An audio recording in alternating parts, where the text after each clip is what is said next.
ദുബായിലെ ഹോട്ടലിലെ ദൃശ്യങ്ങളാണ് ഇപ്പോൾ നമ്മൾ കാണുന്നത്. നേരത്തെ പറഞ്ഞ പോലെ ബുർജ് ഓഫ് അറേബ്യ എന്ന ഹോട്ടലിൽ ചെറിയ തീപിടുത്തം ഉണ്ടായി. അതായത് ഡ്രോൺ ആക്രമണമായിരുന്നു. ആ ഡ്രോണിനെ ഡിഫ്യൂസ് ചെയ്യുന്നതിനിടയിൽ ഡ്രോണിൻ്റെ ഒരു ചെറുഭാഗം അവിടേക്ക് വീണ് ചെറിയ തീപിടുത്തം, ആളപായമൊന്നുമില്ല. അതായത് നമ്മൾ ഈ നേരത്തെ അടക്കം ഈ UAE നിന്നും അബുദാബിയിൽ നിന്നും ബഹ്റൈനിൽ നിന്നും കണ്ട ദൃശ്യങ്ങളിൽ പലതും ഫസ്റ്റ് ഹിറ്റ് ആയിരുന്നില്ല ഒരിടത്തും. പലപ്പോഴും ഈ പറയുന്ന സൈനിക കേന്ദ്രങ്ങൾ ലക്ഷ്യമിട്ട് ഇറാൻ നടത്തുന്ന ആക്രമണങ്ങളെ, ആ മിസൈലുകളെ ഡിഫ്യൂസ് ചെയ്യുന്നതിനിടയിൽ ഈ പറയുന്ന ഡെബ്രീസ് അങ്ങോട്ടും ഇങ്ങോട്ടും ചിന്നിത്തെറിച്ചുകൊണ്ടാണ് പല സ്ഥലങ്ങളിലും അപകടം ഉണ്ടായിരിക്കുന്നത്. പലപ്പോഴും അവർ ഫോക്കസ് ചെയ്തിരിക്കുന്നത് ഈ പറഞ്ഞതുപോലെ തന്നെ അമേരിക്കൻ സൈനിക കേന്ദ്രങ്ങൾ തന്നെ പറയേണ്ടി വരും. ഈ ഡിഫ്യൂസിംഗ് ഇടയിലാണ് ഇത്തരത്തിൽ ഈ പറയുന്ന ആയുധങ്ങൾ, ഡെബ്രിസുകൾ അങ്ങോട്ടും ഇങ്ങോട്ടും ആയതുകൊണ്ട് അപകടങ്ങൾ സംഭവിച്ചിട്ടുള്ളത്. അതുകൊണ്ട് തന്നെ ഈ ഒരു ഘട്ടത്തിൽ നമുക്കൊരു കാര്യം ഉറപ്പിക്കാം, ഈ ജനവാസ മേഖലകൾ കേന്ദ്രീകരിച്ച് ഇറാൻ കൃത്യമായി പ്രിസൈസ് ആക്രമണം നടത്തിയെന്ന് പറയാൻ നമ്മൾക്ക് ഇപ്പോൾ നിർവാഹമില്ല. പക്ഷേ ചില ആക്രമണങ്ങൾ ഉന്നം തെറ്റിയാണെങ്കിലും ജനവാസ മേഖലയിൽ എത്തിയിട്ടുണ്ട്. ഇനി അങ്ങോട്ട് എന്തായിരിക്കും എന്നാണ് ഇപ്പോൾ രാത്രി വൈകിയും നമ്മൾക്ക് മനസ്സിലാക്കാൻ കഴിയുന്നത്. അബുദാബി അടക്കമുള്ള, ബഹ്റൈൻ അടക്കമുള്ള ഈ അമേരിക്കൻ സൈനിക ബേസുള്ള മിഡിൽ ഈസ്റ്റ് രാജ്യങ്ങൾ ഇപ്പോഴും ആക്രമണം തുടരുന്നു. ആക്രമണം എന്നുകൊണ്ട് ഉദ്ദേശിക്കുന്ന സൈനിക ബേസുകളിലേക്ക് മിസൈലുകൾ തൊടുത്തുവിടുന്നു എന്നുള്ളതാണ്. പലപ്പോഴും പല മിസൈലുകളും ഈ പറഞ്ഞ പോലെ ഇല്ലാതാക്കാൻ ഈ പറയുന്ന അതാത് ഭരണകൂടത്തിന് കഴിഞ്ഞിട്ടുണ്ട്. ഇനി അങ്ങോട്ടേക്ക് ഇസ്രായേലും അമേരിക്കയും ഒരേ ശക്തിയിൽ ഭരണകൂടം മാറുന്നവരെ ആഞ്ഞടിക്കാനാണ് തീരുമാനമെങ്കിൽ ചിലപ്പോൾ ഇപ്പോൾ ഉള്ളതുപോലെ ഒരു ഡിപ്ലോമാറ്റിക് ആക്രമണം, ഇപ്പോൾ ഈ പറയുന്ന പോലെ മാക്സിമം കാഷ്വാലിറ്റി കുറച്ചുള്ള ആക്രമണമാണ് ഇറാൻ ഈ പറയുന്ന മിഡിൽ ഈസ്റ്റ് രാജ്യങ്ങൾ നടത്തുന്നത്. അതിൽ നിന്നൊക്കെ മാറി നിന്നേക്കുമോ എന്നൊരു സംശയമുണ്ട്. അങ്ങനെ ഉണ്ടാവാതിരിക്കട്ടെ എന്ന് ആത്മാർത്ഥമായി ആഗ്രഹിക്കാം. യുദ്ധം ഒരിക്കലും ഓരോ ജീവനുകളും വിലപ്പെട്ടാണ്. അതിനപ്പുറത്തേക്ക് ഈ പറയുന്ന ഗൾഫ് രാജ്യങ്ങൾ എന്ന് പറയുമ്പോൾ സവിശേഷ മലയാളികൾക്കേറെ ബന്ധമുള്ള ഇടങ്ങളാണ്. ഒരുപാട് മലയാളികളുള്ള ഇടമാണ്. ഇന്ത്യൻ ഡയസ്പൊറ ഒരുപാടുള്ള ഇടമാണ്. അതുകൊണ്ട് തന്നെ അവിടെ ഒരു ആശങ്ക ഉണ്ടാകുന്ന നമ്മളെ സംബന്ധിച്ചിടത്തോളം അങ്ങേയറ്റം വേദന ഉണ്ടാക്കുന്ന, വിഷമിപ്പിക്കുന്ന കാര്യമാണ്. അതുകൊണ്ട് തന്നെ ഈ മിഡിൽ ഈസ്റ്റ്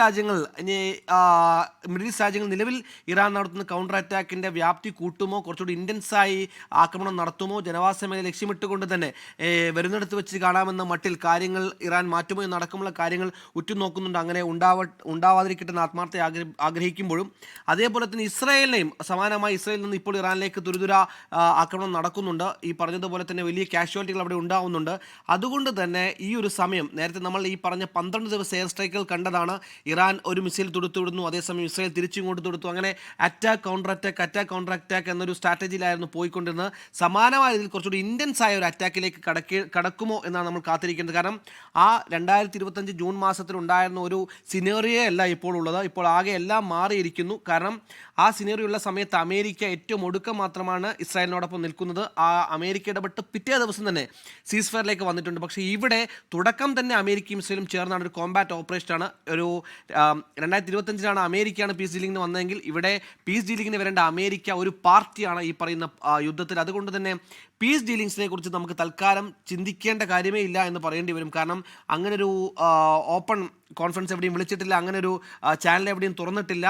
സമാധാനം സംസാരിക്കാമെന്ന് പറയാൻ പാകത്തിൽ പോലും ഒരു രാജ്യങ്ങളും മുന്നോട്ട് വന്നിട്ടില്ല. ഇപ്പോഴും നമ്മൾ പറയുന്ന UN സെക്യൂരിറ്റി കൗൺസിലാണ് നമ്മൾ പ്രതീക്ഷ അർപ്പിക്കുന്നത്. ഒരു പ്രതീക്ഷയ്ക്കുള്ളൊരു ഇടമെന്നതിന് അപ്പുറത്തേക്ക് കാര്യമായ എന്തെങ്കിലും ഒരു തീരുമാനം ഉണ്ടാകുമെന്ന് നമുക്ക് അവിടെ നിന്ന് പ്രതീക്ഷിക്കാനോ വിശ്വസിക്കാനോ കഴിയില്ല. കാരണം നമ്മുടെ മുമ്പിലുള്ള ഒരുപാട് വർഷങ്ങളുണ്ട്. പല യുദ്ധങ്ങളും നമ്മൾ സാക്ഷ്യം വഹിച്ചതാണ്. ആ യുദ്ധങ്ങളൊക്കെ നടക്കുമ്പോൾ നിഷ്ക്രിയമായി നിന്ന UN നമ്മൾ കണ്ടതാണ്. അതുകൊണ്ട് തന്നെ ഇത്രയും ശക്തമായ രാഷ്ട്രങ്ങൾ ഏറ്റുമുട്ടുമ്പോൾ UN പ്രസക്തിക്ക് എത്രത്തോളമെന്ന് ചോദ്യം ഉയരുന്നു. പക്ഷേ ഒരു വിധത്തിൽ നമുക്ക് ആശ്വസിക്കാൻ അങ്ങനെ കൗൺസിൽ ഉണ്ടെന്ന് തൽക്കാലം ആശ്വസിക്കാം. അവിടെ നിന്ന് എന്തുണ്ടാകുമോ ഇല്ലോ എന്ന കാര്യത്തിൽ നമുക്ക് വ്യക്തത വന്നിട്ടില്ല. എന്തായാലും സെക്യൂരിറ്റി കൗൺസിലിൻ്റെ ചർച്ചകൾ ഈ പറയുന്ന പോലെ അവിടെ തുടരുകയാണ്. ഇനി അതിനപ്പുറത്തേക്ക് ഒരൊറ്റ വഴി, ഈ യുദ്ധം എങ്ങനെ അവസാനിപ്പിക്കുമെന്ന് ചോദിച്ചാൽ അതിന് ആഗോള സമൂഹത്തിന് മറുപടി ഇല്ല. ഒന്നെങ്കിൽ ഇസ്രായേൽ തീരുമാനിക്കണം, ഇല്ലെങ്കിൽ അമേരിക്ക തീരുമാനിക്കണം. ഈ രണ്ട് രാജ്യങ്ങളും യുദ്ധം അവസാനിപ്പിക്കില്ല എന്ന് തീരുമാനിച്ചെടുത്ത് ഇനി ആരായിരിക്കും ഇതിൽ തേർഡ് പാർട്ടി, ആര് നെഗോഷിയേഷൻ കൊണ്ടുവരും, എവിടെ അവസാനിക്കും? ഖമനേയി ഭരണകൂടം പൂർണ്ണമായി ഉന്മൂലനം ചെയ്യപ്പെട്ട പ്രക്ഷോഭകാരികളുടെ നേതൃത്വത്തിലുള്ള ഭരണം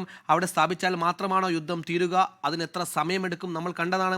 ഈ റഷ്യ യുക്രൈൻ വാർ ഇപ്പോഴും തുടരുകയാണ്. ചെറിയ ലക്ഷ്യത്തിന്മേൽ തുടങ്ങിയ യുദ്ധം കാലാഗ്രഹങ്ങൾ തുടർന്നിരിക്കുന്നു. അതുകൊണ്ട് തന്നെ യുദ്ധങ്ങൾക്ക് ദിവസങ്ങൾ കണക്കാക്കാൻ കഴിയില്ല. ഈ പറയുന്ന ലക്ഷ്യം എപ്പോൾ പൂവണിയുമെന്ന് ആണ് അമേരിക്ക കരുതുന്നോ, എത്രത്തോളം ദിവസങ്ങൾ യുദ്ധം നീണ്ടുപോകുമോ എന്നൊന്നും നമുക്ക് ഇപ്പോൾ പ്രഡിക്റ്റ് ചെയ്യാൻ പറ്റില്ല. അങ്ങനെ നീണ്ടുപോയാൽ വൈകുന്ന ഓരോ മണിക്കൂറുകൾക്കും ഈ പറയുന്ന ഇസ്രായേലിനോ ഇറാനോ അമേരിക്കയിലോ മിഡിൽ ഈസ്റ്റ് രാജ്യങ്ങൾക്ക് മാത്രമല്ല അതിൻ്റെ കോൺസിക്വൻസ് ഉണ്ടാകുന്നത്, ആഗോളതലത്തിൽ ഉണ്ടാകും, ഇന്ത്യയിലും ഉണ്ടാകും, മറ്റ് രാജ്യങ്ങളുണ്ടാകും. അങ്ങനെ വലിയ എക്കണോമിക് കോൺസിക്വൻസിലേക്ക് കൂടി കാര്യങ്ങൾ നീങ്ങുന്നു എന്നുള്ളത് ലോക രാജ്യങ്ങളെ സംബന്ധിച്ചിടത്തോളം വലിയ അനിശ്ചിതത്വം ഉണ്ടാക്കും. അതുകൊണ്ട് തന്നെ സുഹേൽ, നമുക്ക് വരുന്ന 1-2 വിവരങ്ങൾ കൂടി നമുക്ക് പങ്കുവയ്ക്കാം. UAE-യിൽ ഡ്രോണുകൾക്ക് വിലക്ക്, ഗ്ലൈഡറുകൾക്കും ആളില്ലാ വിമാനങ്ങൾക്കും ഒരാഴ്ച നിരോധനം ഏർപ്പെടുത്തിയിട്ടുണ്ട്. UAE-യിൽ 132 മിസൈലുകൾ 195 ഡ്രോണുകളും നിർവീര്യമാക്കി എന്നാണ് UAE-യിൽ നിന്ന് ഔദ്യോഗികമായി ലഭിക്കുന്ന വിവരം. 5 മിസൈലുകൾ കടലിൽ വീണു. 14 ഡ്രോണുകൾ കടലിലും ജനവാസമില്ലാത്ത പ്രദേശങ്ങളിലും പതിച്ചു. അപകടങ്ങൾ ഉണ്ടായത് ഡ്രോൺ അവശിഷ്ടങ്ങൾ പതിച്ചാണ് എന്ന വിവരം ഉണ്ട്. സുരക്ഷയ്ക്ക് വേണ്ട എല്ലാ മുൻകരുതലുകളും സ്വീകരിക്കും എന്ന് UAE ഭരണകൂടം അറിയിക്കുന്നു. പ്രതിരോധ മന്ത്രാലയത്തിന്റെ പ്രസ്താവനയാണ് നമ്മൾ ഈ കണ്ടത്. അതേപോലെ തന്നെ ബുർജ് അൽ അറബിൽ തീപിടുത്തമുണ്ടായിരിക്കുന്നു. ബുർജ് അൽ അറബിന് മുകളിൽ വെച്ച് ഡ്രോൺ നിർവീര്യമാക്കിയെന്നും ഇതിനിടയിൽ അവശിഷ്ടങ്ങൾ പതിച്ച് ചെറിയ തീപിടുത്തമുണ്ടായി എന്നുമുള്ള സ്ഥിരീകരണം വന്നിട്ടുണ്ട്. ആളപായം ഇല്ല. ലോകത്തെവിടെയായാലും ഏത് സമയത്തും 24 വാർത്തകളും ഓഗ്മെന്റഡ് റിയാലിറ്റി പാക്കേജുകളും എക്സ്പ്ലെയിനറുകളും വിശദമായി കാണാൻ ഞങ്ങളുടെ യൂട്യൂബ് ചാനൽ നിങ്ങൾക്ക് സബ്സ്ക്രൈബ് ചെയ്യാം.